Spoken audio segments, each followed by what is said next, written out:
We all try so freaking hard to stand out, to be seen, whether it's for a promotion, whether it's for new clients, whether it's from a marketing, a business, or a product perspective, or whether it's from trying to promote yourself within an organization. We are all trying desperately to stand out, yet we're all doing the same things that everybody else is doing. So, what do we do in this scenario? My name is Nicola Morass, and welcome to this week's podcast.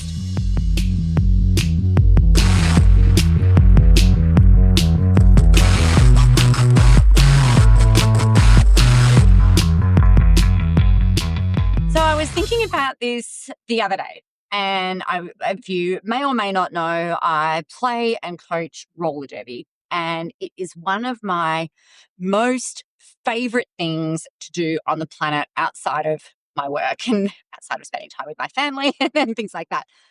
But for a really long time, I was like, oh, I don't have anything different about me. I'm just a girl from a pretty vanilla household, pretty vanilla upbringing.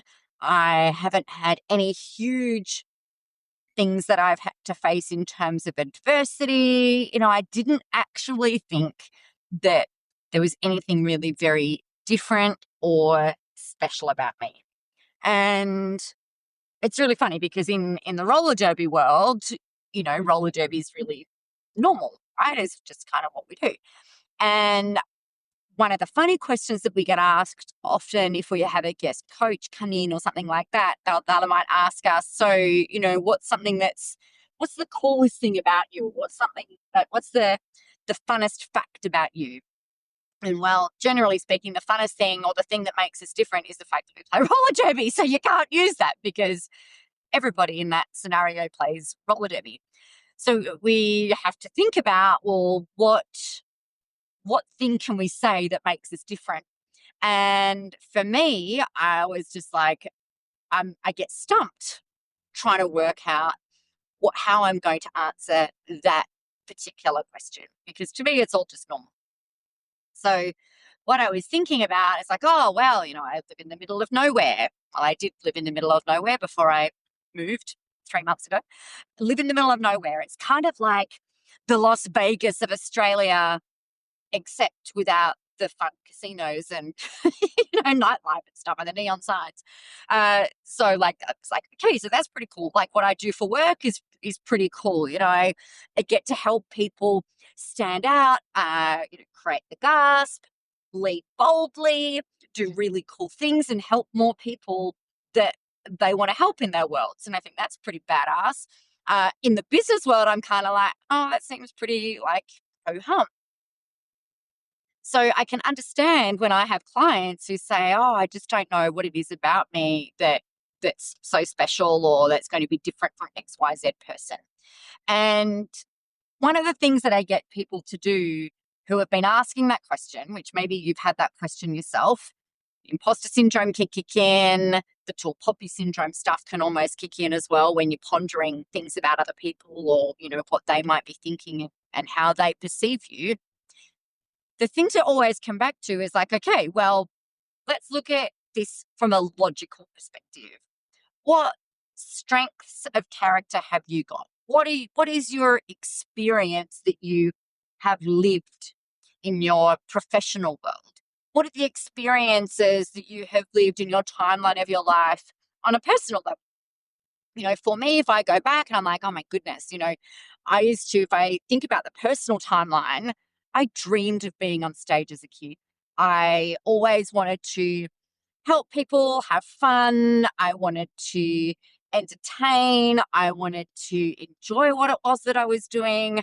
I would teach my brother in a cubby house. So, I'd make him sit down and I would be the teacher on the blackboard. Like, yes, my dad put a blackboard in our cubby house for me.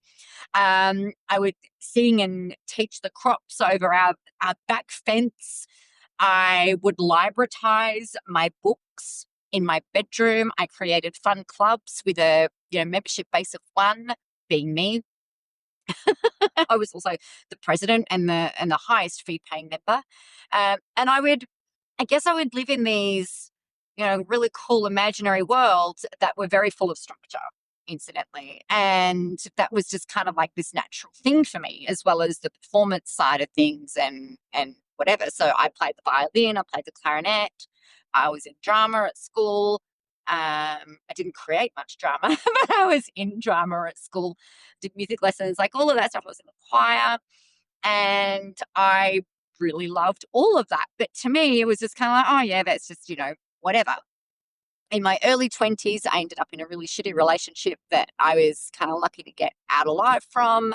I moved to country Victoria and like with my now husband and, built this really cool and amazing life, built this really amazing business.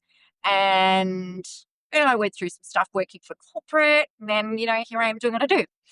So if I think at a surface level about the timeline of my personal / professional life, like at a really top level helicopter view level, it's not really that different to potentially many other people's timelines and lives and worlds.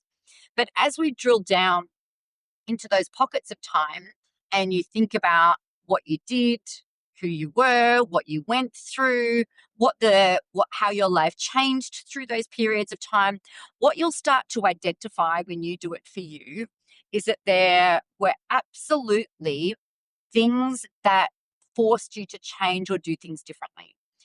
So there were triggers of change, or what I call them, throughout your life that has landed you to where you are right now. So, what are yours? When you think about those triggers of change and you think about the way that your life changed at those moments in time and then the choices and the decisions that you made, how important were they? I think they were probably pretty important, actually, if it forced you to change in some way, shape, or form. So that's a really big thing that that makes you and forms you for how you are now. So your experiences form you, and that makes you different to someone else. The same thing you can look at probably professionally. How have you ended up where you are now, either in your job or your career or your business, your lifestyle that you live now professionally? How did you end up exactly where it is that you are right now? The third thing that I encourage people to look at through here as well is your knowledge, right?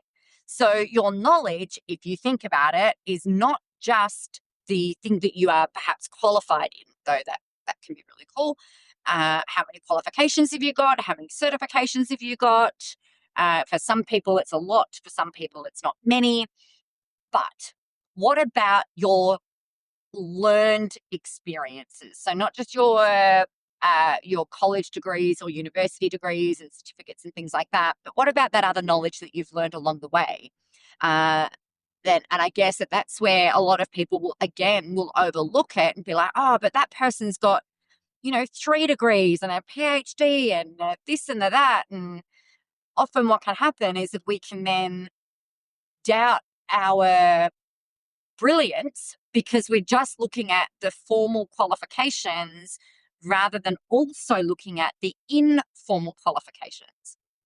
You know, I'll never forget the conversation that I had with my husband about his university degrees. So he did a double degree in international business and marketing, actually, which is kind of funny. And he did really well, and he does not use his degree at all. In fact, it did not help him get any of the jobs that he has. It was just a really good time that he had at university. Now, obviously, if you're in a profession that calls for a degree, then that's great. And if you're using it, then that's awesome too. But that doesn't mean that that person with all of the degrees is better than you or worth more than you or more worthy than you. It doesn't take away from the amazingness that is yourself. So we're the sum of all of our parts, right? I can't remember who said that we are absolutely the sum of all of our parts. So your awesomeness is, the way that I see it, at a base level, it's a combination of your experience, your life timeline, your professional timeline. And then we've also got that other added layer of who you are. So, who are you, and what is the most important thing to you at your absolute core? The thing that I have always said that's really, really important to me is integrity and always trying to do the right thing, admitting when I fuck up, because guess what? I'm human and I do make mistakes, although they're very few and far between if I am talking to my husband. But I am human and I do make mistakes. It's all part and parcel of the thing. But being quick to admit that you've made a mistake is something that's really crucial and really important. And so for me, that's kind of part of what makes me me. The other thing that I think if I'm using myself as an example again, I seem to have always had the gift of the gab. My mum used to call me Little Miss Chatterbox, from the Miss Men series. I'm recording this in the car. Thank you, speed limit camera. I was called Little Miss Chatterbox, was one of my nicknames as a child, because I would just jibber jabber all the time. And I guess I've always had this innate go, go, go energy. Going back to about 2015, my business was doing really, really brilliantly. I was doing about $1 million a year, and it was just awesome. But my marriage had very big cracks in it. I thought my daughter was going to die, and I had lots and lots of stuff going on as a result of those two huge things in my life and in my world. And I just was like, oh my God, what the actual heck is going on? So I was really stuck, and we couldn't fix this on our own. So what we ended up doing was we went to therapy, because we really felt like this marriage vows was worth a last ditch effort. So we went to therapy, and the therapist who didn't know us from a bar of soap had us describe ourselves and what we did, and who we are and all of that kind of thing. And obviously that he asked the normal stuff around, why do you love each other, and that kind of thing. But one of the things that really stood out to me was he talked about how much very obvious energy I have. And he's like, Nick, I don't know I don't know how people keep up with you. And I was like, what do you mean? He's like, you're just so full of energy. You think quickly, you process information quickly, you speak fast. Like, how do people keep up with you? And I took that at the time as a kind of like a criticism, I suppose. Like, I was just like, what do you mean? Like, are you saying this like it's a bad thing? Like, I don't get it. Like, that was been the thing that enabled me to hustle. That was the thing that enabled me to really, I don't know, build up this empire that I'd been building and create the kind of life for a family that I wanted to be able to create. It's like, I just don't know how people keep up with you. But when I processed it later on, and what I have realized and what I've become very okay with is that everybody doesn't have to keep up with me, right? The thing that's important is that people like yourself, if you're still listening, you're the ones that can keep up with me. You're the ones who get it. And if some of my energy can be taken by you and used to motivate and inspire and kick your butt and get out there and do the things that you really want to do, then I kind of feel like that's why I'm here. This is what I'm born to do. I'm born to speak to people and help people and motivate them and inspire them and kick their ass when they need it. That's the thing. That's my jam.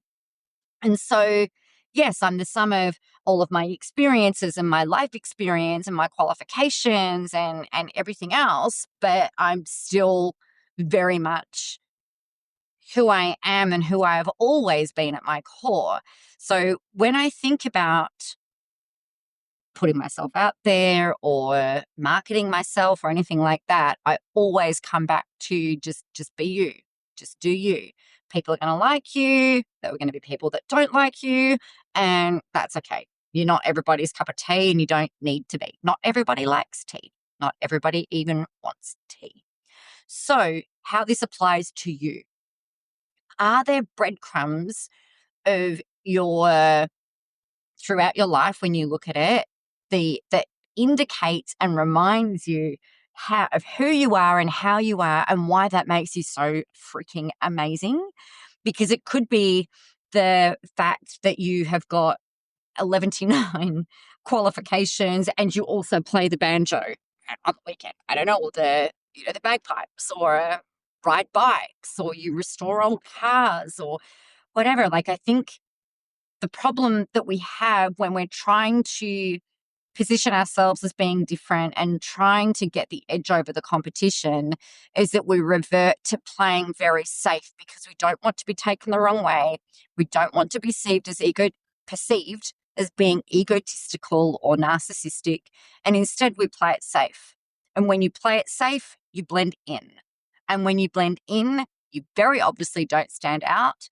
And I can almost guarantee you that the person who does show their personality, who does show their quirk, who does allow themselves to be who they really are, they're the ones that will end up with the promotion, or they're the ones that will end up with a new client, or they're the ones who will end up standing out against you when you're trying to market yourself. So here's your key message, your little takeaway from today is, if you do nothing else from this little mini lesson from today, but decide to embrace who you really are and use that as your point of difference, then my job here is done. So your mission, should you choose to accept it, is to get yourself out there, use your personality that is amazing about you, and use that as a way of trying to generate conversation with people. Because I can guarantee you that the more you do that, the more results you'll have, and the closer you will become to achieving everything that you want. I am Nicola Morass. Please let me know what you found helpful about this episode. Let me know how you go with implementing the things from this episode. And I can't wait to hear all about your successes. Get out there, go help some people. Remember, the world is ready for your brand of awesome. But most of all, go create the gas.